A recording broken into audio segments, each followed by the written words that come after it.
Mr. Secretary General, get the UNIFIL forces out of harm's way. It should be done right now, immediately. Israeli Prime Minister Benjamin Netanyahu on Sunday called on the United Nations to pull its peacekeeping forces, a mission called UNIFIL, back from combat areas in Lebanon.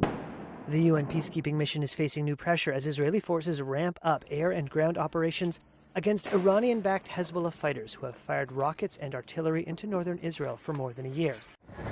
Israel has claimed Hezbollah fighters operate close to UNIFIL bases, using the peacekeeping force as human shields. Hezbollah has denied those accusations. The UN has accused Israel of harassing and threatening their forces in recent days. And on Sunday, the world body claimed Israeli tanks had burst through the gates of a UNIFIL base. Netanyahu apologized for the harm done to UNIFIL and said the safest thing for the peacekeeping force was to withdraw. But the potential harm to the international mission has prompted criticism of Israel from some of its allies. At an EU summit last week, Italian Prime Minister Giorgia Meloni said 2 bases housing Italian soldiers serving with UNIFIL were hit by Israeli fire. Italy has more than 1,000 troops in the 10,000-strong UNIFIL force, making it one of the biggest contributors of personnel. Her government said Meloni spoke to Netanyahu on Sunday, denouncing what she called the, quote, unacceptable Israeli attacks.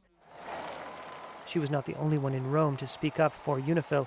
Pope Francis, in his Sunday address, asked that the peacekeeping force of the United Nations be respected. Israeli forces are trying to push Hezbollah back from the border. In a video released on Sunday, Israeli Defense Minister Yoav Gallant toured villages the army said it had captured. And he vowed Hezbollah would not be allowed to return. Video released by the Israeli army purported to show a captured Hezbollah fighter who had been hiding in an underground tunnel. Israel's operation in Lebanon has exacted a heavy toll. This was the scene of destruction in the southern Lebanese city of Nabatea, following an Israeli strike on Saturday. The operation has displaced more than 1.2 million people, according to Lebanon's government, which says more than 2,100 people have been killed and 10,000 wounded in over a year of fighting. Meanwhile, in Haifa, in northern Israel, air raid sirens early Sunday morning sent residents scurrying toward bomb shelters. Israel's rocket interception system left streaks across the night sky.